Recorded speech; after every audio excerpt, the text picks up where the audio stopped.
현대사회에 있어서의 인간과 종교. 본 연구소에서는 현대사회에 있어서의 인간과 종교라는 제목으로 불교, 기독교, 휴머니즘이 지닌 인간관을 재조명하여 이를 오늘 우리의 모습에 비추어 새로운 인간 이해를 시도하는 세미나를 가진 바 있습니다. 이번 영상은 그 첫 번째로서 불교의 인간 이해에 관한 세미나입니다. 발제자는 전 동국대학교 교수 고 이종익 선생이며 불성에 대한 새로운 이해를 통하여 보다 현대적이고 미래적인 인간 이해를 제시합니다. 불교의 인간관, 불성. 불교는 인간을 주체적 존재로 보고 인간의 주체성을 찾아내고자 노력합니다. 실존 철학도 이러한 시도를 하였습니다. 인간은 동물과 같이 본능을 지니고 있지만 본능에 제한받지 않는 두 가지 중요한 생명력을 가지고 있습니다. 한 가지는 이지의 자각력이고 또 한 가지는 이상의 창조력입니다. 다시 말하면 사물과 현상을 지각하고 판단하는 힘과 이를 토대로 자신과 세계를 형성해가는 창조력을 말합니다.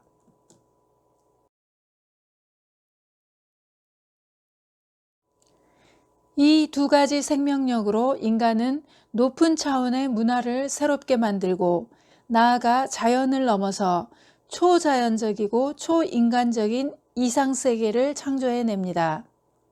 이런 의미에서 볼 때 인간은 무한한 가능성을 지닌 존재이며 이것이 불교의 인간관입니다. 이러한 인간관은 초인을 주장하는 니체의 사상과 어느 정도 공통점이 있습니다. 불교에서 바라보는 인간의 심성은 어떤 자연의 일부이거나 물질의 속성이 아닙니다. 인간 생명의 주체는 불성이며 그것이 인간의 본질입니다. 불성은 우주의 본래의 근원, 즉 만유의 주체로 규정됩니다. 그러므로 그 본래의 주체성을 되찾는 것이 본래의 인간의 가치를 구현하는 일이 됩니다.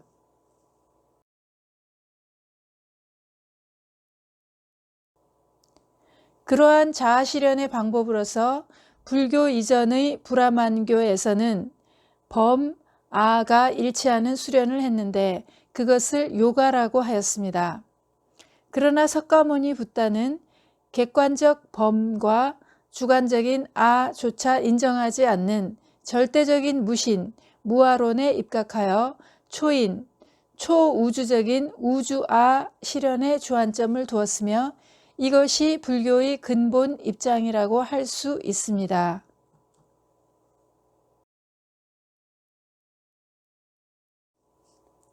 한편 밀교적 수행법은 상대적 존재인 비로자나불과 수행자가 둘이 아닌 삼매경에 도달함을 주 목적으로 합니다. 유실론적 실존 철학에서 마르셀이 말하는 비의에 도달하는 길은 성실과 사랑과 신앙이라고 한 것과 비슷한 점이 있습니다.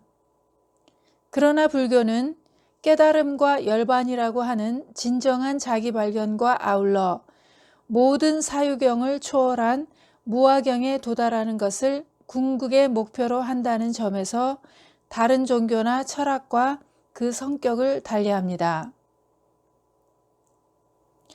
이에 대하여 지경원은 다음과 같이 부연 설명하였습니다. 발표자 이종익 교수가 말한 비로자나불은 밀교뿐만 아니라 화엄불교의 핵심이 되는 법신불로서 이 우주 어디에나 편만에 있는 부처이다.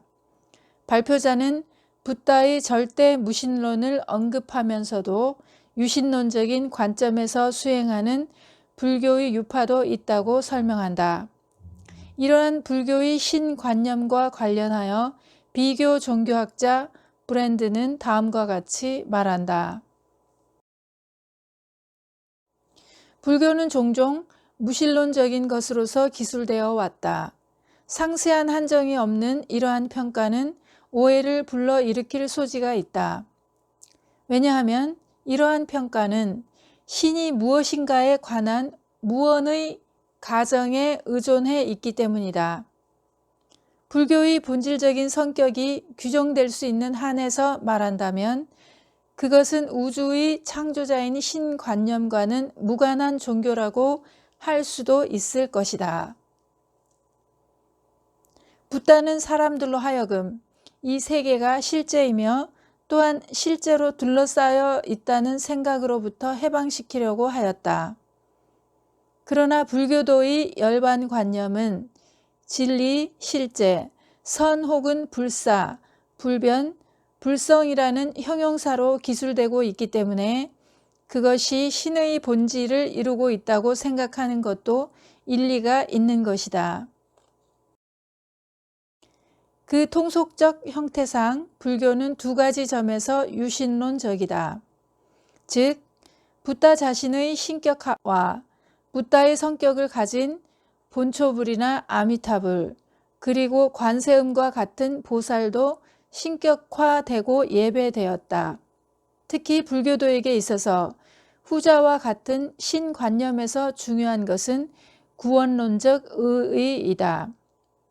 즉, 다른 종교에서 관심을 가지는 우주론적 형이상학적 속성에 대해서는 별로 관심이 없는 것처럼 보인다.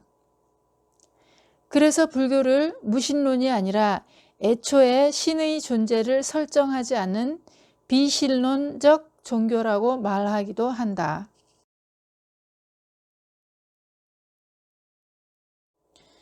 불교의 인간관, 인간의 재발견. 인간의 재발견, 인간의 가치 재정립은 오늘의 인류가 당면한 가장 중대한 과제입니다. 인간이란 과연 자연의 일부분 또는 연장으로서 처리되어야 할 존재인가? 불교의 관점에서 인간을 분석해보면 대략 다음과 같은 9단계로 그 정신적 본질과 주체성을 이해할 수 있습니다. 1. 감각, 2. 지각, 3. 감정, 4. 충동, 5. 본능, 6. 의지, 7. 이지, 8. 예지, 9. 영지가 그것입니다. 1에서 5까지는 일반 동물과 대동소이한 원시적 정신구조입니다. 6에서 9까지는 인간만이 발휘할 수 있는 특수한 능력의 구조층입니다. 충동에서 본능까지는 맹목적 무자각의 세계이며 의지에서부터 인간 이성의 자율적 활동이 전개됩니다. 이 의지적 자율에서부터 인간의 주체성이 확보되며 인격적 존엄성과 가치성이 보장되고 이지의 세계가 전개됩니다. 이직에는 모든 학문, 이론, 지식의 세계이며 예직에는 자각된 도덕적 능력과 확고한 주체성과 높은 차원의 인격으로 구성된 철인 성자들이 향유하는 정신계입니다. 마지막의 영지계는 곧 신과 부처에 합치되는 인간 정신의 최고 능력이며 최후의 현현입니다. 그 힘은 무한대이며 만능인 것으로 알려져 있습니다. 이렇게 보면 현대인의 인간관이 어느 단계에 머물러 있다는 것을 잘 알 수 있습니다. 오늘날 인간의 존엄과 가치를 훼손하는 온갖 부조리에서 해방되기 위해서는 참된 이성의 자아, 예지, 영지의 자아로 환원하는 노력이 있어야겠습니다. 이에 대하여 지경원은 다음과 같이 부연하였습니다. 현대인의 인간관은 주로 어느 단계에 머물러 있는가? 일본의 철학자인 이와자키 다케오는 현대의 대표적인 인간관은 인간은 감성적인 조건에 의하여 규정된다고 생각하는 감성적 인간관이다 라고 했다. 감성적인 인간관에 지배되는 사람들은 생물학적인 삶과 사회적 의미만을 가진 세계가 전부인 것으로 살아가는 1차원적 인간이 될 수밖에 없다. 그러나 인간은 감성뿐만 아니라 이성과 영성을 가진 존재이므로 이들이 여기에서 도약하여 보다 높은 정신적, 영적 차원의 삶을 살 수 있도록 이끌어 주어야 하는 것이 오늘의 종교에 부여된 사명이다.